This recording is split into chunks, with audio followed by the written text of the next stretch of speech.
let me tell you about the good, the bad, and the ugly from my last craft fair. What's going on, my fellow jewelers? So I just had a craft fair last Saturday. I had a blast, but I want to tell you about the good and the bad that happened. So sit back, relax, get yourself your favorite drink. Mine is homemade Thai tea. That's right. Love it, love it, love it. And let's talk some craft fair business. So the first thing I want to say is it was way better than my last craft fair, like by far. I don't know if you see my last video, craft fair flop, but after this video, go ahead and check it out. But this may not have been like I made tons of money, but compared to my last one I did almost a month ago, this was by far way better.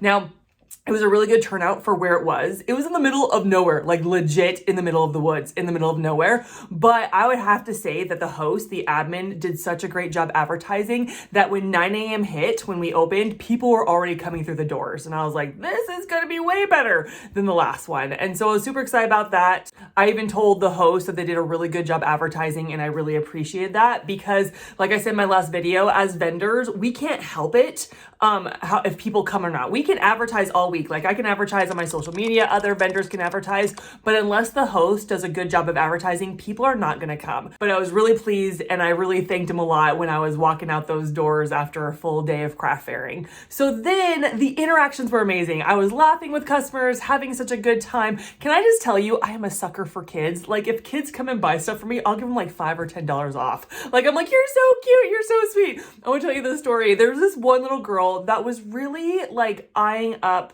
my booth. Like she was going from like the turntables I had, like the turn things I have, going all through them, just walking really slowly. I was interacting with her, talking with her. And at the end, she's like, I like to buy these earrings. And it matched her outfit really well. So I was thinking, great, these are for her. And of course I gave her $5 off because she's so stinking cute. She's like, how much are these? I go, $10 instead of 15.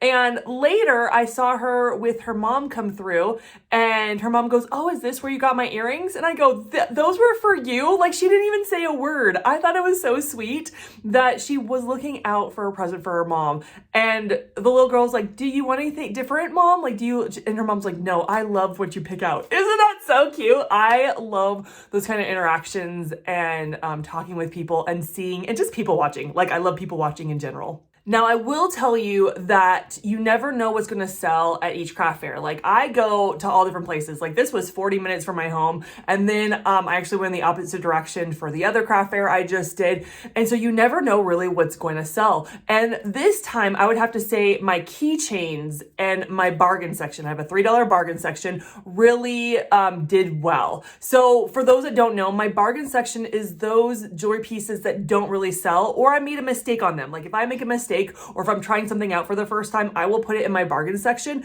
And so people were loving the bargain section and loving the keychains. I did sell my jewelry pieces, but I just feel like those keychains and bargains really were a success for this particular craft fair.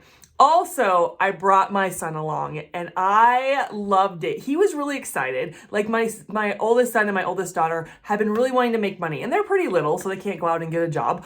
And I said to them, if you come along and help me in my craft fair, I will give you $1 for every jewelry piece I sell. And so my daughter went with me on the one that was a flop, but she still thought she made like tons of money. She was so cute. And then my oldest son went with me on this one.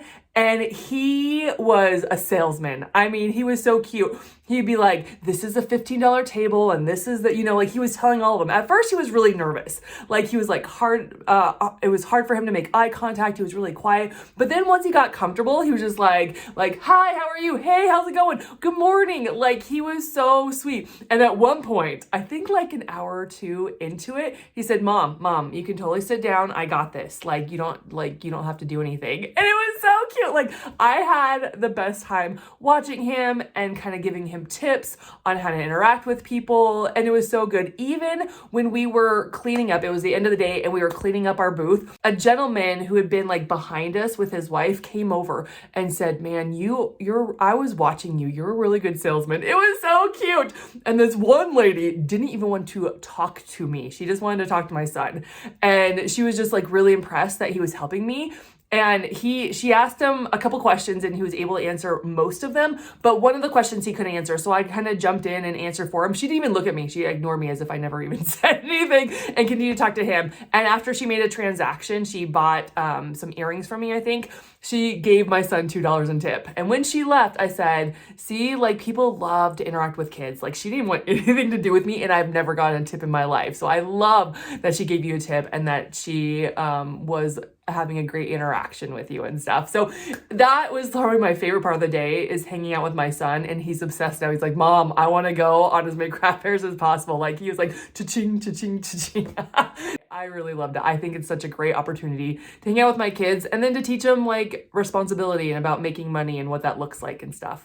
So I will say the things I did not like about the craft fair. So one, because it was in the middle of nowhere, and yes, we got in a lot of traffic, but there was a lot of like downtime as well.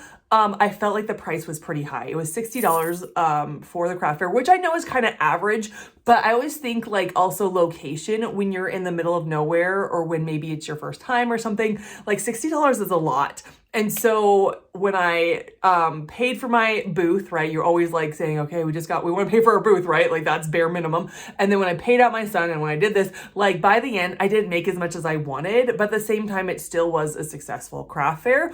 And so I think the booth fee was a bit high for me. And so I think I would pay that more if it was more in like even a little town or something or a little different place and stuff. But $60 was a bit much for the location. Also just that downtime, man, that downtime. I can't stand the downtime. Like, yes, it's great to grab a bite or something or interact with my son, but man, when it's kind of like that lull and you're waiting for like the next wave of customers, you're just kind of like, okay, here we go. Anyway, so those were like the two downfalls, but really at the end of the day, that was not bad. This was by far one of my favorite craft fairs, and I'm excited to do another one. So, question for you: what has made your craft fair time more like successful, or that you enjoyed it more? Like, what made you enjoy a craft fair more? I'd love to hear from you. I'd love to hear your stories, the good, the bad, and the ugly. Send me your stories, comment below.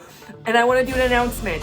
So I don't know if you know, but every Thursday at 6:30 a.m. in the morning, Los Angeles time, is when I am going live every Thursday. And I show you my newest beads on my website, but I also talk about my latest projects I'm doing, or more about the craft fair or whatever. So make sure you catch me every single Thursday live, 6:30 a.m. Los Angeles time. All right, guys, that's all I got for you guys today. Make sure you check out my craft fair flop if you want to know how bad a craft fair can really be.